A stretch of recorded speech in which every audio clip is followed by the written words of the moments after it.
অনেকেই আছে গ্রামের এই মোচা ডুমুর এগুলো কিন্তু খেতেই চায় না।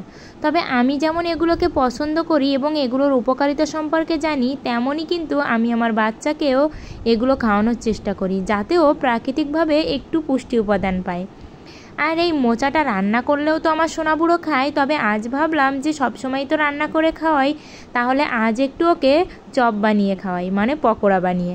আর আমার ছেলের যেহেতু 3 বছর বয়স হয়ে গেছে, ও এগুলো খেতে ভীষণই পছন্দ করে, তাই তো আমি মাঝে মধ্যেই দোকান থেকে না কিনে এনে ঘরোয়াভাবেই তাকে এরকম পুষ্টি সমৃদ্ধ চপ পকোড়া যেটাই বলবেন না কেন বানিয়ে খাওয়াই। তাই বলবো আপনারাও কিন্তু আমার এই রেসিপি দেখে একবার হলেও বাচ্চাকে খাওয়াবেন। দেখবেন বাচ্চারা যেমন আয়রন পাবে তেমনি পুষ্টি পাবে, আবার বাচ্চা খেতেও চাইবে। শুরুতে আমি লবণ হলুদের জলের ভিতরে মোচাটাকে অল্প একটু সেদ্ধ করে নিলাম, মানে 2 থেকে 3 মিনিট একটু জাল করে নিলাম।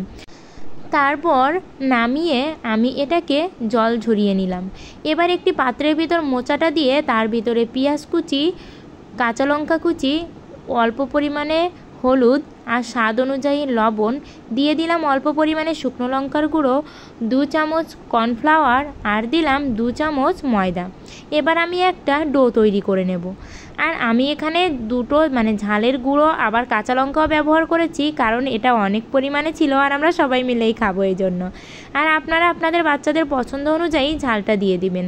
আর এবার দেখুন আমি এভাবে পকোড়ার শেপ করে নিয়ে ভেজে নেব। আর মোচাতে রয়েছে প্রচুর পরিমাণে পুষ্টি উপাদান, সবথেকে মোচাতে বেশি আছে আয়রন। আর এই আয়রনটা কিন্তু আমাদের শরীরের জন্য ভীষণই প্রয়োজন। আর গর্ভ অবস্থায় তো এর কোনো জুড়িই নেই।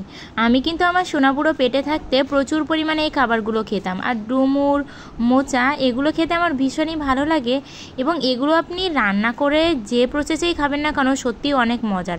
আর আমি সোনাবুড়ো পেটে থাকতে সবসময় চেষ্টা করতাম যাতে গ্রামের এই মানে সদ্য খাবারগুলো খাওয়া যায়, যাতে সঠিক পুষ্টিগুণটা পাওয়া যায়।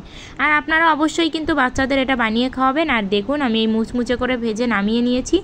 আর এটাতে রয়েছে প্রচুর পরিমাণে পুষ্টি। এমন একটা বিকালের জলখাবার কিন্তু বাচ্চাকে দেওয়া যেতেই পারে, তাহলে বাচ্চা পুষ্টিও পাবে, বাচ্চাকে দেওয়া মুখরোচক খাবারও এটা হয়ে যাবে, আবার বাচ্চা খেতেও চাইবে। আজকের ভিডিওটা এ পর্যন্তই। ভালো লাগলে লাইক কমেন্ট শেয়ার করে অবশ্যই সাবস্ক্রাইব করবেন।